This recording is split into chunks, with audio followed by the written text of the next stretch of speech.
Hello everyone, welcome to the study concept. Madhya Pradesh की इस GK में आपका बहुत बहुत स्वागत है। ये मध्य प्रदेश पुलिस की जेल प्रहरी और आरक्षक का जो एमसीक्यू सीरीज मैं चालू कर रहा हूँ वो बहुत ही ज़्यादा इम्पॉर्टेंट है आपके एग्जाम्स के पॉइंट ऑफ व्यू से, क्योंकि जेल प्रहरी और आरक्षक में जो इम्पोर्टेंट क्वेश्चंस पिछली परीक्षाओं में पूछे गए हैं उसी पे आधारित मैंने ये एमसीक्यू सीरीज चालू की है, जिसका ये पहला पार्ट है और बहुत ही ज़्यादा इम्पॉर्टेंट है। एग्जाम्स में यही क्वेश्चंस बार बार रिपीट होते हैं, तो आप वीडियो को अंत तक देखें।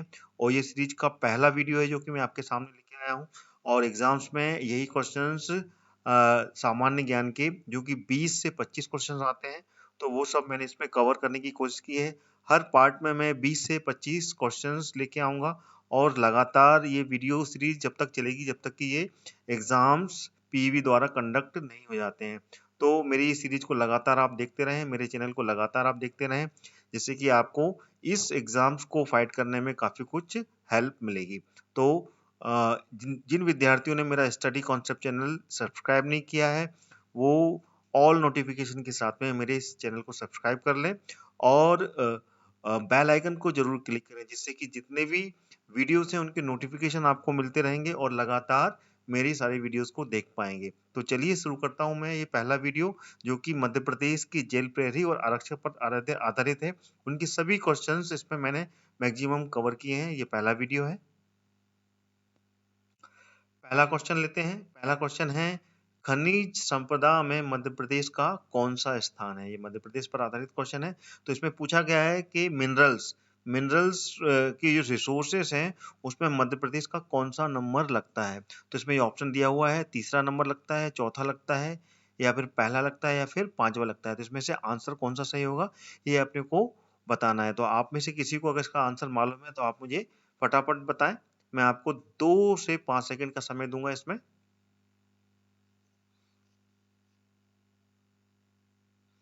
इसमें जो सही आंसर है मैं सही आंसर आपके सामने बता देता हूं। इसका जो सही आंसर है वो है तीसरा। ठीक है ना, this is the correct answer. ठीक है ना। और खनिज संपदा यानी कि खनिज संपदा के भंडारण में मध्य प्रदेश का जो स्थान है वो तीसरे नंबर पे यानी कि तीसरे नंबर का स्थान आता है। और उत्पादन की दृष्टि से देखा जाए तो मध्य प्रदेश का जो सकल उत्पादन है, ठीक है ना, जो जो ओरिजिनल जो उत्पादन करता है, प्रोडक्शन करता है, उसमें मध्य प्रदेश का चौथा स्थान आता है। ठीक है ना, इससे फोर्थ नंबर। ठीक है ना। ऑल इंडिया की जो रैंक है उसमें चौथा नंबर है मध्य प्रदेश का उत्पादन में। और भंडारण की दृष्टि से देखा जाए तो मध्य प्रदेश का तीसरा नंबर आता है। ठीक है ना। और मध्य प्रदेश में कुल 30 प्रकार के खनिज पाए जाते हैं। ठीक है ना, 30 टाइप्स ऑफ मिनरल्स। तो ये आपको इस तरीके से याद रखना है, 30 टाइप्स ऑफ मिनरल्स यहाँ पर पाए जाते हैं मध्य प्रदेश में। तो ये था पहला क्वेश्चन। अगले क्वेश्चन की ओर चलते हैं। अगला क्वेश्चन है, सरसों उत्पादन वाला जिला कौन सा है। जिला या फिर जिले कौन से हैं। तो ये आपके सामने ये ऑप्शन दिए हुए हैं, ग्वालियर, भिंड, मुरैना या फिर ये सभी। तो इसमें से आपको बताना है कि कौन सा जिला है जिसमें कि सरसों का उत्पादन होता है। सरसों जिसे कि सरसों दाल भी बोलते हैं, जिससे कि सरसों मस्टर्ड ऑयल जिससे निकाला जाता है, या फिर इसको अलग अलग क्षेत्रों में भी इसका उपयोग किया जाता है। इसमें से आंसर आपका कौन सा है, जल्दी बताएं मेरे को, आपके पास में समय है। तो इसका जो आंसर है वो है सभी। ठीक है ना, सरसों उत्पादन जिले ये सभी के सभी, ये मैं आंसर लगा देता हूँ, this is the correct answer. यानी कि ग्वालियर में भी सरसों का उत्पादन होता है, भिंड में भी होता है और मुरैना भी होता है। ये तीनों के तीनों ये जिले हैं, ये उत्तर मध्य भारत, ठीक है ना, उत्तर मध्य भारत के क्षेत्र में आते हैं, मध्य प्रदेश में। ठीक है ना, ये आपको ध्यान रखना, मध्य प्रदेश में ही आते हैं। और इसमें से ये दो जिले जो हैं ये चंबल संभाग में आते हैं, ये चंबल संभाग के हैं। और एक जो है ये ग्वालियर, ग्वालियर यानी कि स्वयं ग्वालियर संभाग से आते हैं। तो इन तीनों में ही सरसों का उत्पादन किया जाता है, बहुत ही ज्यादा इंपॉर्टेंट है। और मध्य प्रदेश का जो तिलहन, ठीक है ना, तिलहन, ठीक है ना, दलहन, दलहन और इन दोनों में मध्य प्रदेश का यानी कि तिलहन की जो फसल होती है और दलहन की यानी कि दाल की, ठीक है ना, यानी कि तेल निकालने में तिलहन मतलब जिससे कि तेल का उत्पादन होता है, और दलहन यानी कि दाल का उत्पादन होता है। तो ये दोनों की फसलों में मध्य प्रदेश का पहली पोजीशन है पूरे ऑल इंडिया रैंकिंग अगर देखी जाए तो इसका प्रथम स्थान लगता है इसके उत्पादन में। ठीक है ना, ये मैं अलग से आपको पूरे पूरे फैक्ट बता रहा हूँ। चलिए अगले क्वेश्चन की ओर चलते हैं। अगला क्वेश्चन है मध्य प्रदेश में डीजल ईंधन संयंत्र कहाँ स्थित है? डीजल मतलब कि डीजल का जो कारखाना है मध्य प्रदेश में कहाँ स्थित है, ये ऑप्शन है आपके सामने, बताना है इसमें। इसमें इंदौर, इंदौर के बाद में भोपाल, सागर या फिर विदिशा, इसमें से कौन सा ऑप्शन सही है ये आपको बताना है। ऑप्शन में आपको चुन करके बताइए, आपके पास में 2 से 5 सेकंड का समय है। तो इसका जो सही आंसर है वो है Indore. Indore is the correct answer. ठीक है ना, तो इंदौर में है डीजल का कारखाना, यानी कि डीजल इंजन बनाने का कारखाना जो है, ये इंजन है, सॉरी इंजन, डीजल इंजन बनाने का कारखाना जो है वो इंदौर में स्थित है। अगला क्वेश्चन है दीनदयाल अंत्योदय योजना किनके लिए है? ये आपको बताना है, ये ऑप्शन है आपके लिए।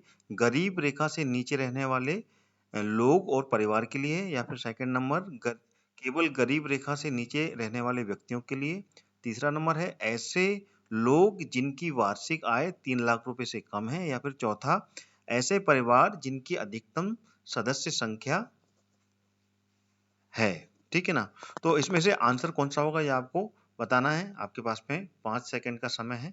ठीक है, तो इसका जो सही आंसर है वो सही आंसर है पहला number, this is the correct answer. ठीक है ना, इसको मैं गोले में लगा रहा हूँ, अंडरलाइन कर रहा हूँ, this is the correct answer. तो ये दीनदयाल अंत्योदय योजना गरीबी रेखा से नीचे रहने वाले लोग और परिवार के लिए ये चलाई गई। अच्छा, इसका अगर अपन बैक में जाए, हिस्ट्री देखी जाए, तो सन 1999 1999 में ये नेशनल रूरल लाइवलीहुड मिशन, ठीक है ना, इन 1999 में, ठीक है ना, नेशनल रूरल लाइवलीहुड मिशन के तहत इसको चालू किया गया था, अगर हिस्ट्री देखा जाए। ठीक है ना, नहीं, ये नेशनल लाइवलीहुड और रूरल मिशन के साथ में ये 2011 में आई थी। ठीक है ना, इसको अपन थोड़ा सा सही कर लें, करेक्ट कर लें ये। ठीक है ना, ये जो चालू हुई थी ये 2011 में हुई थी, और इसकी लॉन्चिंग हुई थी, अगर देखा जाए तो वो हुई थी ग्रामीण स्वरोजगार योजना। ठीक है ना, ये हुई थी 1999 में। किस नाम से? ग्रामीण स्वरोजगार योजना योजना के नाम से 1999 में इसकी शुरुआत की गई थी। उसके बाद में इसका नाम दिया गया था नेशनल रूरल, ठीक है ना, लाइवलीहुड मिशन। 2011 में इसका नाम बदला गया। फिर उसके बाद में इसको 2015 में इसका नाम दीनदयाल अंत्योदय योजना रखा गया। ठीक है ना, जब मोदी सरकार आई उसके बाद में इसका नाम बदलकर 2015 में दीनदयाल अंत्योदय योजना रखा गया, और उसके मिशन के तहत में ये गरीबी रेखा से नीचे रहने वाले व्यक्ति और लोगों के लिए ये चलाई गई। अगला क्वेश्चन देख लेते हैं। मध्य प्रदेश में 1857 की क्रांति की पहली चिंगारी कहाँ भड़की थी? बहुत ही ज्यादा इंपॉर्टेंट है ये क्वेश्चन, सारे इंपॉर्टेंट है जो मैं आपको मध्य प्रदेश आरक्षक और प्रहरी एग्जाम्स में जो लगातार पूछे गए हैं उन्हीं क्वेश्चंस को मैं इसमें साथ में रखा है। तो ये क्वेश्चन है मध्य प्रदेश में 1857 की जो क्रांति है उसकी पहली चिंगारी कहाँ भड़की थी, किस जिले में और कहाँ पर भड़की थी? तो इसका ये ऑप्शन है आपके सामने, ग्वालियर छावनी में, नीमच छावनी में, शिवपुरी छावनी में, या फिर मऊ में, कहाँ पर बढ़ती थी? तो इसका आंसर आप बताएं। ठीक है ना, 5 सेकंड का समय है आपके पास में। तो इसका जो सही आंसर है वो है नीमच छावनी, this is the correct answer. Neemuch छावनी में ये सबसे पहली बार 1857 की क्रांति मध्य प्रदेश में इसकी चिंगारी भड़की थी, यानी कि नीमच की छावनी में वहां की जो सैनिक है उन्होंने इसका विद्रोह कर दिया था, और ये शुरू हुई थी 3 जून, ठीक है ना, 1857 को नीमच की छावनी में सैनिकों ने इसका विद्रोह किया था, और उसके बाद में ये आगे गई 10 मई तक। ठीक है ना, इसकी जो शुरुआत हुई थी ये 10 मई को हुई थी, कहाँ से? मेरठ से। ठीक है ना, ये आपको याद रखना है, ये मेरठ से इसकी शुरुआत की गई थी, और उसके बाद में ये मध्य प्रदेश में 3 जून 1957 को सबसे पहली बार नीमच छावनी में इसको सैनिक विद्रोह की पहली चिंगारी यहाँ से भड़की थी। अगला क्वेश्चन है भारतीय गणराज्य के पहले राष्ट्रपति कौन थे? बहुत ही इंपॉर्टेंट और बहुत ही इजी क्वेश्चन है। ठीक है ना। तो इसका जो ऑप्शन है पंडित जवाहरलाल नेहरू, डॉक्टर राजेंद्र प्रसाद शर्मा, राजेंद्र प्रसाद जी, WC बनर्जी या उपरोक्त में से सभी। तो इसका जो आंसर है आप बताएं जरा, ये आपके पास में समय भी है, ठीक है ना। तो इसका जो सही आंसर है वो है second number, doctor Rajendra Prasad is the correct answer. भारतीय गणराज्य के पहले जो राष्ट्रपति बने थे वो डॉक्टर राजेंद्र प्रसाद जी बने थे, और इनका जो कार्यकाल रहा वो रहा 26/1/1950 से लेकर कब तक, 13/5/1962 तक, ठीक है ना। तो ये लगातार 2 बार, ठीक है ना, यानी कि 50 से लेके बीच में जितना भी समय कार्यकाल रहा, राजेंद्र प्रसाद जी भारतीय गणराज्य के राष्ट्रपति रहे। तो इनका ये कार्यकाल था, इसको आपको ऐसे ही याद रखना है। अगला क्वेश्चन है 7वां नंबर क्वेश्चन, चंदोली राष्ट्रीय पार्क कहाँ स्थित है, ये आपको बताना है। पहला ऑप्शन दिया है महाराष्ट्र, दूसरा है केरला, तीसरा है कर्नाटका या चौथा हिमाचल प्रदेश। इसमें से कौन सा आंसर सही होगा आप मुझे बताएं। तो इसका जो सही आंसर है वो है Maharashtra. Maharashtra is the correct answer. Maharashtra में है ये चंदोली राष्ट्रीय पार्क, ठीक है ना। नेशनल जो उद्यान है, ठीक है ना। तो राष्ट्रीय पार्क कहाँ पर स्थित है, ठीक है, राष्ट्रीय पार्क बोल सकते हैं या फिर राष्ट्रीय उद्यान बोल सकते हैं। तो ये दोनों नाम है इसके।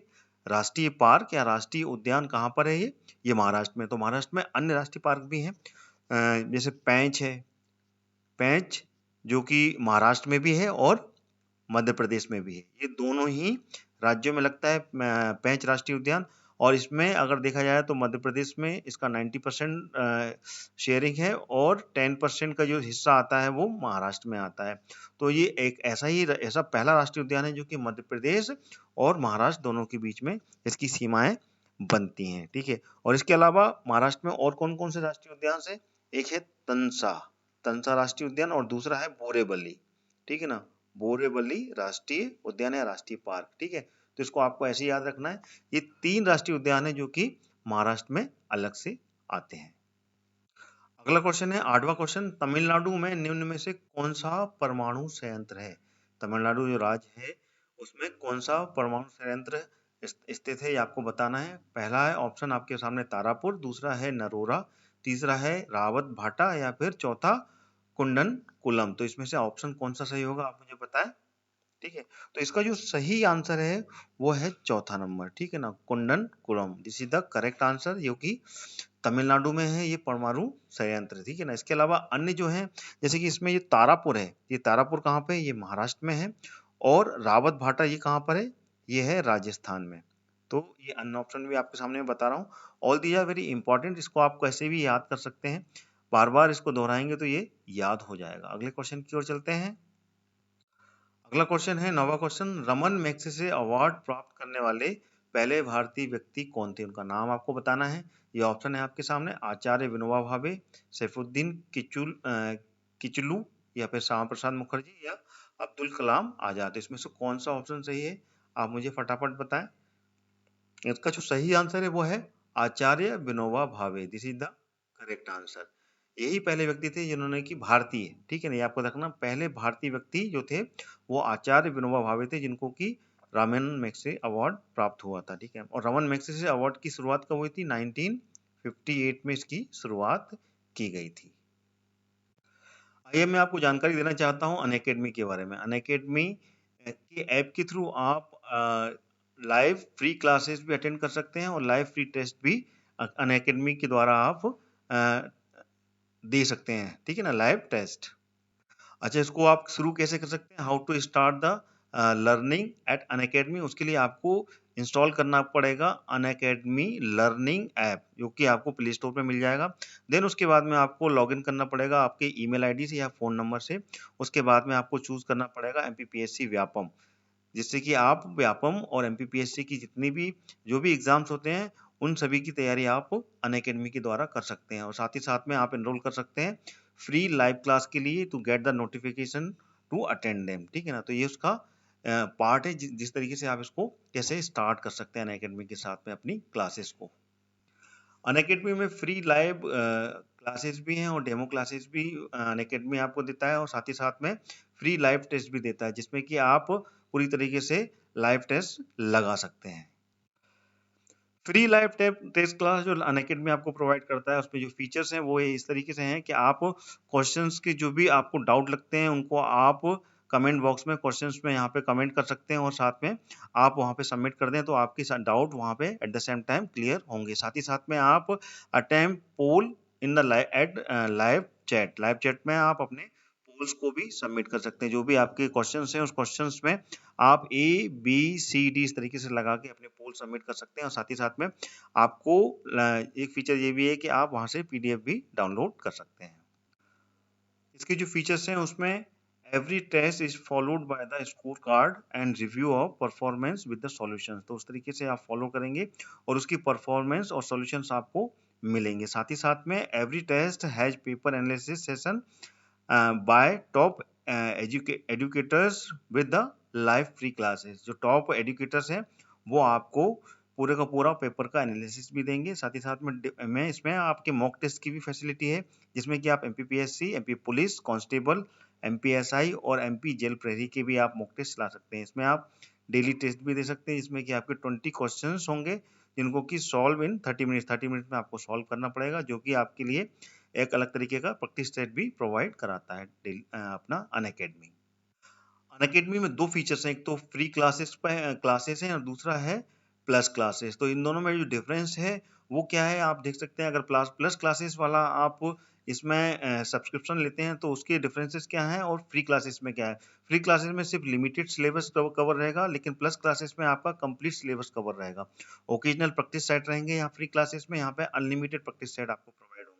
ओकेजनल PDF और नोट्स मिलेंगे, यहाँ पे अनलिमिटेड PDF और नोट्स आपको प्रोवाइड होंगे। इसी तरीके से यहाँ पर ही आपको जो फ्री क्लासेस है उसमें लिमिटेड डाउट्स के सॉल्यूशंस मिलेंगे, लेकिन अगर आप प्लस क्लास सब्सक्रिप्शन लेंगे तो यहाँ पे जितने भी आपके डाउट्स हैं वो यहाँ पे सॉल्व होंगे, जो कि वहाँ के जो टॉप एजुकेटर्स होंगे वो आपको पूरा का पूरा सॉल्यूशंस प्रोवाइड कराएंगे।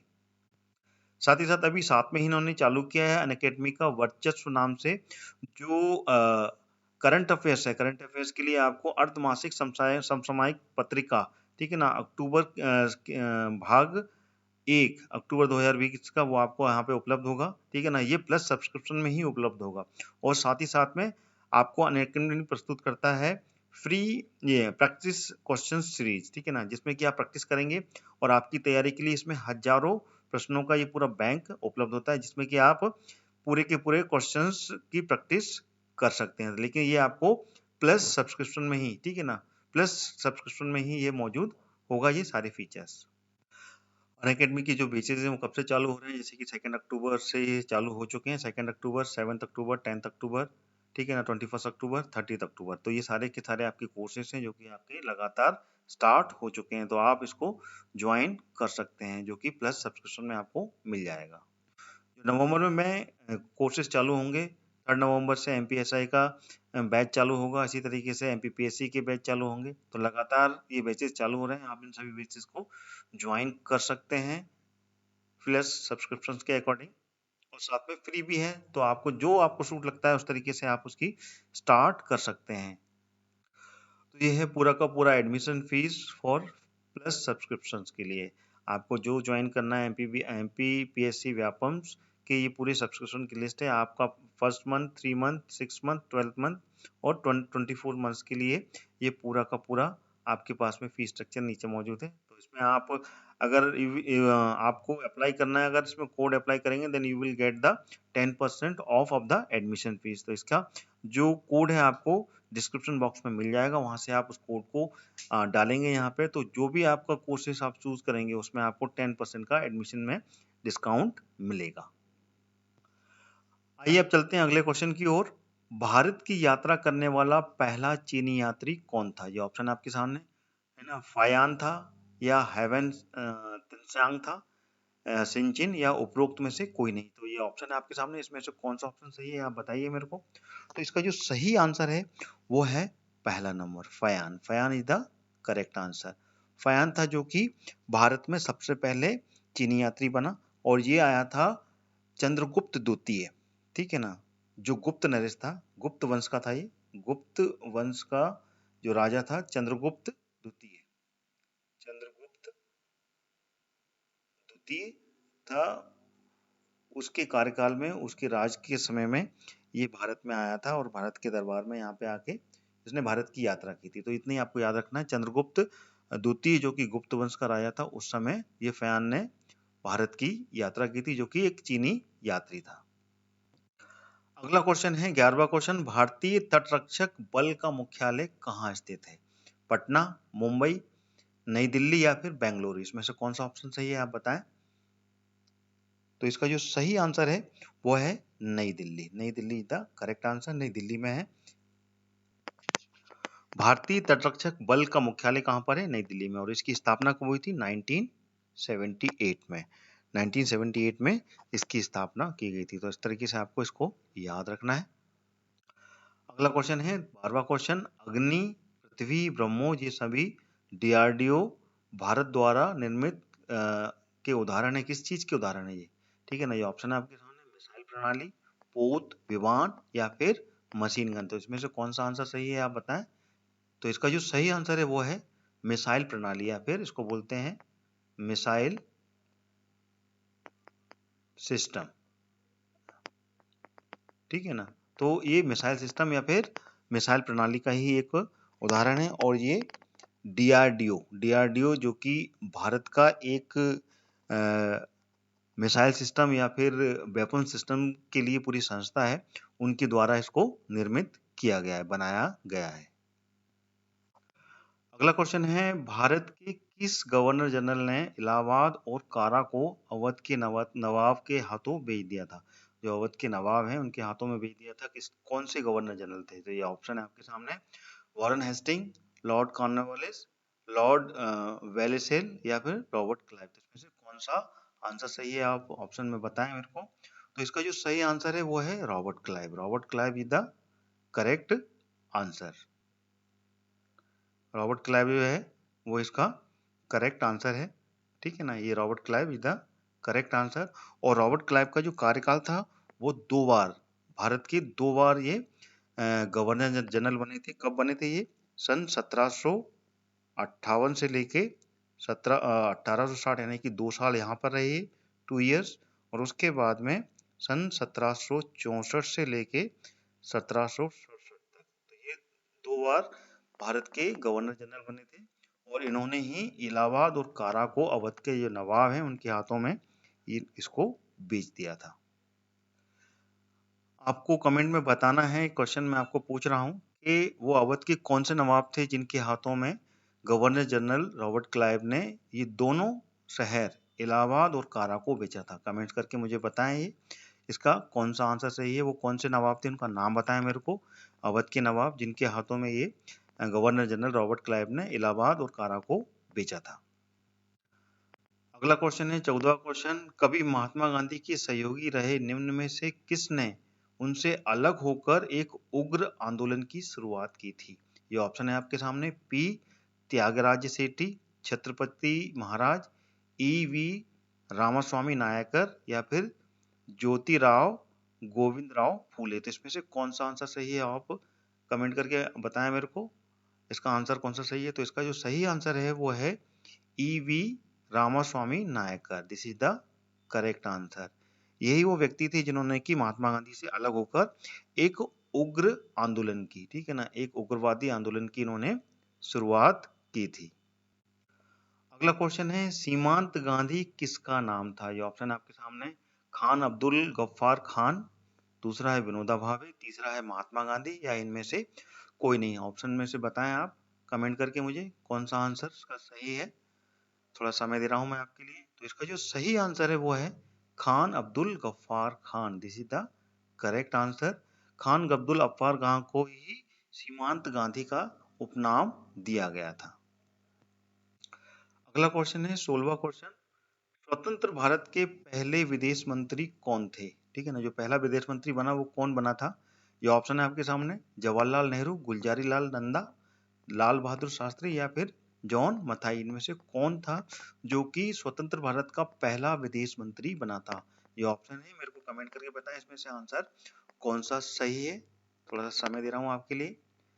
चलिए मैं बताता हूँ, इसका जो सही आंसर है वो है Pandit Jawaharlal Nehru. This is the correct answer. यानी कि ये उस समय के प्रधानमंत्री भी थे और इनके पास में विदेश मंत्री का भी प्रभार था, विदेश मंत्री का भी प्रभाग इन्होंने ही लिखे रखा था। तो स्वतंत्र भारत के पहले विदेश मंत्री जवाहरलाल नेहरू ही थे। अच्छा, इसके अलावा इसमें जो आंसर आंसर है जॉन मथाई, ये उस समय के आपूर्ति, ठीक है ना, उद्योग, ठीक है, उद्योग आपूर्ति मंत्री थे। ये आपको ध्यान रखना है, जॉन मथाई थे ये। तो ये इसके ऑप्शन है आपके सामने और ये इस तरीके से आंसर आप याद कर सकते हैं।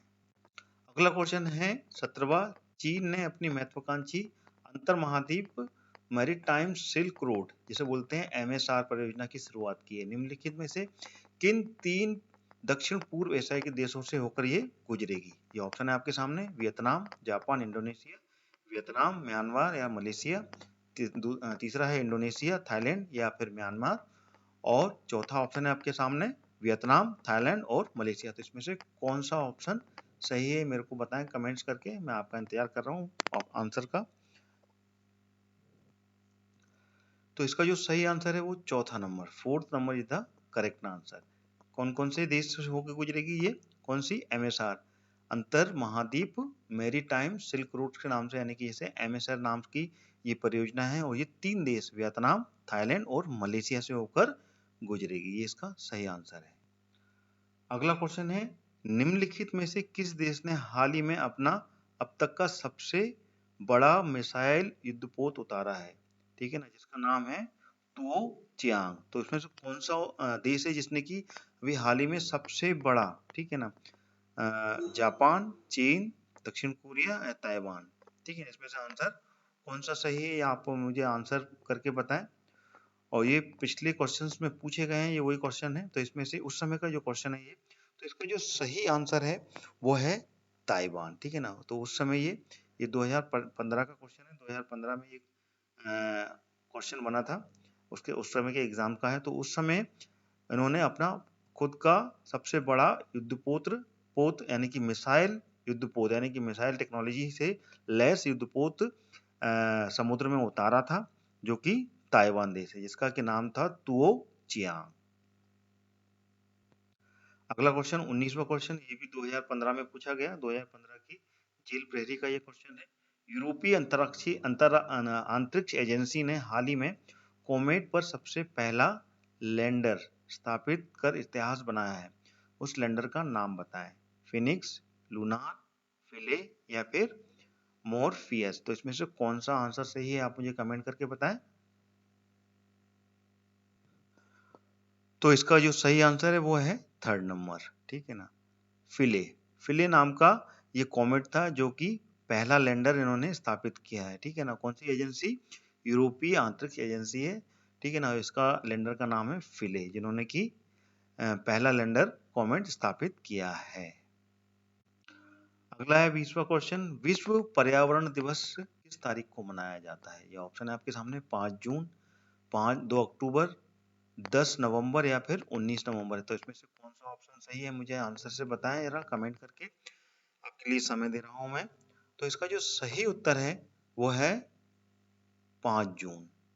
ठीक है ना, 5 जून को विश्व पर्यावरण दिवस मनाया जाता है। दिवस जितनी भी डेज हैं वो आपको याद करना है, क्योंकि डेज के क्वेश्चन जरूर बनते हैं। तो all these are very important questions, पिछले एग्जाम्स में ये पूछे गए हैं। तो मैं इसी तरीके की सीरीज आपके सामने ला रहा हूँ। वीडियो अगर आपको अच्छा लगे तो आप लाइक और शेयर जरूर करें। अगले क्वेश्चन की ओर चलें। अगला क्वेश्चन है 21वां, विश्व तम्बाकू दिवस। ठीक है ना, एंटी टबैको डेज जो है वो, ठीक है ना, सभी रूपों की जो भी तम्बाकू है उनसे संबंधित जो भी जोखिम होते हैं उन सबको वो रेखांकित करता है और इसके लिए इस्तेमाल कम करने के लिए असरदार नीतियों की सलाह देता है। तो ये दिवस कब मनाया जाता है, ये क्वेश्चन है। तो इसके ये ऑप्शन है आपके सामने, 31 अगस्त, 31 मार्च, 31 जुलाई या फिर 31 मई। तो इसमें से कौन सा आंसर करेक्ट है, मुझे कमेंट करके फटाफट बता दें। आपके लिए 5 सेकंड का समय दे रहा हूं मैं। तो इसका जो सही आंसर है वो है 31 मई। ठीक है ना, 31st ऑफ मई को हर वर्ष ये एंटी टबैको डे मनाया जाता है, जिसमें कि तम्बाकू से जुड़ी हुई जितनी भी समस्याएं हैं उन सबको रेखांकित करता है और इसको ना लेने के लिए सलाह देता है कि तम्बाकू को ज्यादा इस्तेमाल ना ही किया जाए। अगला क्वेश्चन है 22वां एशिया कप एक क्या है ये? अंतर्राष्ट्रीय हॉकी प्रतियोगिता, अंतर्राष्ट्रीय क्रिकेट प्रतियोगिता, या फिर इंटरनेशनल गोल्फ कंपटीशन है, या फिर इंटरनेशनल फुटबॉल कंपटीशन? तो इसमें से कौन सा आंसर सही है मुझे कमेंट करके बताएं। समय है आपके पास में 5 से 10 सेकंड का। तो इसका जो सही आंसर है वो है सेकंड नंबर, अंतर्राष्ट्रीय इंटरनेशनल क्रिकेट कंपटीशन होता है ये। इसका नाम है एशिया कप, और ये एशिया में, एशिया की जितनी भी टीम है वो इसमें पार्टिसिपेट करती हैं। जैसे कि हुआ इंडिया, इंडिया एशिया में आता है, बांग्लादेश, पाकिस्तान, श्रीलंका, ठीक है, तो ये सभी देश, और साथ में अफगानिस्तान। तो ये पांचों देश मिलके एशिया कप में पार्टिसिपेट करते हैं, ठीक है ना। इसको आपको याद रखना इसी तरीके से। और एशिया कप एक अंतर्राष्ट्रीय क्रिकेट कंपटीशन होता है। अगला क्वेश्चन है 23वां क्वेश्चन, भारतीय निवेशकों को आकर्षित करने के लिए अमेरिका द्वारा भारत में शुरू किए गए रोड शो का नाम क्या है? ये 2015 में ही पूछा गया था जेल प्रहरी में, ठीक है ना। जेल प्रहरी में ये क्वेश्चन आ चुका है ये, ठीक है ना। तो मैं ये जितने भी हैं पहले आए हुए क्वेश्चंस पर ही आधारित ये एमसीक्यू सीरीज है। तो इसका जो ऑप्शन है ये है, ठीक है ना, come to USA, invest in USA, select USA, या फिर रोड शो यूएसए। तो इन चारों में से कौन से ऑप्शन सही है मुझे कमेंट करके बताएं आंसर। 5 से 10 सेकंड का समय है आपके पास में। तो इसका जो सही उत्तर है वो है सिलेक्ट यूएसए। सिलेक्ट यूएसए जो थर्ड ऑप्शन है, this is the correct answer. इस नाम से ये एक रोड शो किया गया था, जो कि भारतीय निवेशकों को आकर्षित करने के लिए इन रोड शो की शुरुआत की गई थी। अगला है 24वां क्वेश्चन, अग्नि ज्वालामुखी फायर वॉल्केनो फूटने की शुरुआत निम्नलिखित में से किस देश से हुई थी? यानी कि सबसे पहले जो अग्नि ज्वालामुखी है वो किस देश से इसकी फूटने की शुरुआत हुई थी? ये आंसर ऑप्शन है आपके सामने, जापान, ऑस्ट्रेलिया, इंडोनेशिया, या फिर ग्वाटेमाला। तो इसमें से कौन सा ऑप्शन सही है आप मुझे कमेंट करके बताएं। 5 से 10 सेकंड का समय आपके लिए मैं दे रहा हूं, फटाफट बताएं। तो इसका जो सही आंसर है वो है Guatemala. Guatemala is the correct answer है। ग्वाटेमाला ही था देश है यहाँ से कि सबसे पहले फायर वॉल्केनो, जिसको कि अग्नि ज्वालामुखी हिंदी में बोलते हैं, उसकी शुरुआत हुई थी। ये पहला देश था जहाँ पे कि सबसे पहले ये ज्वालामुखी धधका था और ये फूटा था। अगला क्वेश्चन है 25वां क्वेश्चन, अर्थशास्त्र इकोनॉमिक्स में नोबेल प्राइज प्राप्त करने वाले पहले भारतीय कौन थे? ठीक है ना। ऑप्शन है आपके सामने, सैफुद्दीन किचलू, अमर सेन, शेरफा अंगदोरजी, या फिर एस मुखर्जी। तो इन ऑप्शंस में से आप बताइए मेरे को कौन सा ऑप्शन सही है। आपके लिए समय दे रहा हूं मैं।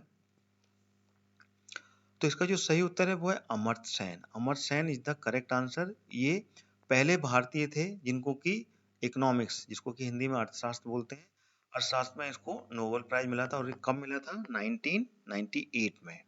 1998 में इनको अर्थशास्त्र में ये नोबेल प्राइज मिला था, और हिंदी में इसको बोलते हैं कल्याणकारी अर्थशास्त्र, ठीक है ना। इस के लिए इनको ये नोबेल प्राइज दिया गया था, ठीक है। तो ये कब मिला था? 1998 में। आपको ईयर्स जरूर याद रखना है। और ये थे अमर्त्य सेन। अगला क्वेश्चन है 26वां, 26 जनवरी 1950 को जब संविधान लागू किया गया था तब भारतीय गणराज्य की जो वास्तविक संवैधानिक स्थिति वो क्या थी? ठीक है ना, जो उसकी सिचुएशन थी, जो स्थिति थी वो क्या थी? ये ऑप्शन है आपके सामने, एक लोकतांत्रिक गणराज्य था, एक स्वतंत्र लोकतांत्रिक गणराज्य था, या फिर एक स्वतंत्र धर्मनिरपेक्ष लोकतांत्रिक गणराज्य था, या फिर चौथा ऑप्शन है आपके सामने, एक स्वतंत्र धर्मनिरपेक्ष लोकतांत्रिक गणराज्य। ठीक है, तो ये दोनों रिपीट हो गए हैं, ठीक है। तो इसमें से कौन सा आंसर सही है मुझे ऑप्शन में से बताएं। आपके लिए समय दे रहा हूं मैं, 10 सेकंड का समय है आपके पास में, बताएं इसका आंसर क्या है। तो इसका जो सही आंसर है वो है एक स्वतंत्र लोकतांत्रिक गणराज्य था। Correct answer. 26 जनवरी 1950 को जब संविधान लागू हुआ था भारत में, उस समय अपना जो भारत था, अपना जो इंडिया था, अपना जो हिंदुस्तान था, वो एक स्वतंत्र लोकतांत्रिक गणराज्य बन चुका था जब ये संविधान लागू हुआ। ठीक है ना, संविधान यानी कि भारत का कानून, संविधान जिसमें कि पूरे भारत के नागरिक उसके दायरे में आ गए थे। कब हुआ था ये? 26 जनवरी 1950 को। अगला क्वेश्चन है 27वां, भारत के लिए एक संघीय ढांचे की प्रस्तावना पहली बार किसके द्वारा प्रस्तुत की गई थी? कौन सा कानून था जिसके द्वारा इसको प्रस्तुत किया गया था? 1919 का कानून, 1909 का कानून, पहला ऑप्शन। दूसरा है 1919 का कानून, तीसरा ऑप्शन है 1935 के कानून में, या फिर चौथा 1947 के कानून में ये प्रस्तावना पहली बार रखी गई थी। तो ये संघीय ढांचे की प्रस्तावना किस कानून के द्वारा रखी गई थी, ये आपको बताना है। ये ऑप्शन है आपके सामने, समय है आपके पास में, आप मुझे फटाफट बताएं आंसर इसका क्या है। तो इसका जो सही आंसर है वो है 1935। 1935 का जो कानून बनाया गया था अंग्रेजों के द्वारा, ठीक है ना, तो this is the correct answer. अंग्रेजों के द्वारा जो कानून बनाया गया था 1935 का, उस 1935 एक्ट के अकॉर्डिंग उसमें संघीय ढांचे की प्रस्तावना सबसे पहली बार रखी गई थी। तो this is the very important question, ठीक है ना। तो ये भी क्वेश्चंस पिछली जो परीक्षाएं हुई हैं पीईबी की, चाहे वो कांस्टेबल की हो या प्रेरी, उसमें ये पूछे गए हैं। तो आपको इसी तरीके से याद करना है। वीडियो अगर आपको अच्छा लग रहा है तो आप लाइक जरूर करें और शेयर करें। अगला क्वेश्चन है 28वां question, the company of women के लेखक कौन है? जॉन ग्रे, डेविड वोल्ड्रेसी, डिक फ्रांसिस, या फिर खुशवंत सिंह। इसमें से कौन सा ऑप्शन सही है आपको बताना है। आपके पास में 5 से 10 सेकंड का समय है। तो इसका जो सही आंसर है वो है चौथा नंबर, खुशवंत सिंह। खुशवंत सिंह ही नहीं, द कंपनी ऑफ वुमेन्स के रचयिता हैं, इन्होंने ये किताब लिखी है, ठीक है। तो ये इसका ऑप्शन है। तो ये पूरे पूरे क्वेश्चन बहुत ही ज्यादा इंपॉर्टेंट है, लगातार मैं आपको बताते जा रहा हूँ, और ये आरक्षक और जेल प्रहरी के एग्जाम्स में ही पूछे गए हैं। अगला क्वेश्चन है 29वां, ज्योतिष शास्त्र, ज्योतिष शास्त्र है उसकी प्रसिद्ध पुस्तक पंच सिद्धांतिका के रचयिता कौन है? ठीक है ना। वराहमिहिर पहला ऑप्शन, दूसरा भास्कर, तीसरा आर्यभट्ट, चौथा ब्रह्मगुप्त।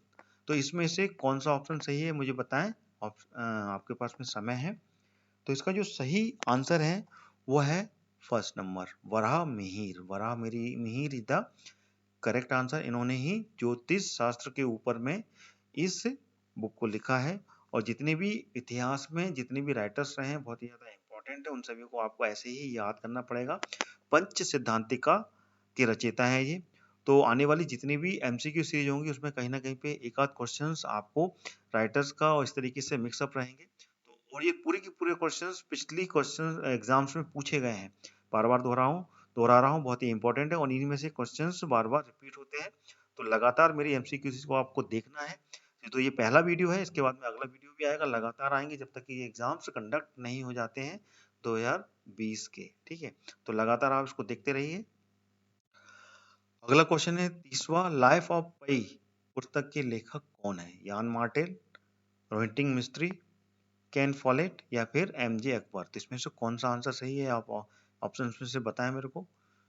मैं आपका इंतजार कर रहा हूँ क्वेश्चंस के आंसर का। तो इसका जो सही आंसर है वो है यान मार्टिन।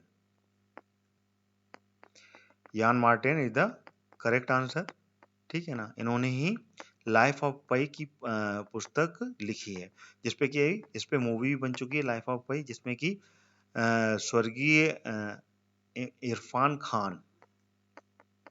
खान ने इसमें बहुत ही खूबसूरत रोल भी किया है और काफी अच्छा किरदार निभाया है। लाइफ ऑफ पाई पूरी समुद्र की पर आधारित है, किस तरीके से उसने सरवाइव किया। One of the very best book, life of Pi. और पई एक उसमें जो किरदार था उनका नाम था, तो उसकी लाइफ के बारे में पूरी की पूरी इसमें लिखा गया है, उसमें बताया गया है। तो इसके जो राइटर थे वो यान मार्टेल है। तो ये था पूरी की पूरी 30 क्वेश्चंस का पहला एमसीक्यू वीडियो। आपको ये वीडियो कैसा लगा कमेंट करके जरूर बताएं, और मेरी वीडियो को अगर आपने पसंद किया है तो आप इसको लाइक जरूर करें और साथ ही साथ में इसको शेयर करें। और अभी तक जिन विद्यार्थियों ने मेरा स्टडी कॉन्सेप्ट जो चैनल है वो ऑल नोटिफिकेशन के साथ में सब्सक्राइब नहीं किया है तो वो सब्सक्राइब कर लें, जिससे कि आने वाली जितनी भी आरक्षक और जेल प्रहरी के जो एमसीक्यू सीरीज हैं उनके नोटिफिकेशन आपको मिलेंगे और लगातार आप देख पाएंगे, जिससे कि आपकी आरक्षक और जेल प्रहरी के एग्जाम्स की पूरी प्रिपरेशन हो पाएगी। तो लगातार मेरे चैनल के साथ में जुड़े रहें और साथ ही साथ में अन्य वीडियोस भी देखें जो कि मध्य प्रदेश पर पूरे के पूरे वीडियोस आपको प्लेलिस्ट में मिल जाएंगे, जिसमें कि मैंने पूरा मध्य प्रदेश एक्सप्लेन किया है, मध्य प्रदेश के सभी जिले, मध्य प्रदेश की पूरा कॉन्सेप्ट आपको मेरी प्लेलिस्ट में मिल जाएगा। Near about more than 100 videos हैं जिसमें कि आप मध्य प्रदेश के बारे में पूरी जानकारी ले सकते हैं। ठीक है ना, तो ये वीडियो मैं अपना यहीं समाप्त करता हूँ। अगली सेकेंड वीडियो इस एमसीक्यू सीरीज का मैं जल्द ही लेके आऊंगा। हर रोज या फिर एक दिन छोड़ के एक दिन ये वीडियो आपके सामने आएंगे।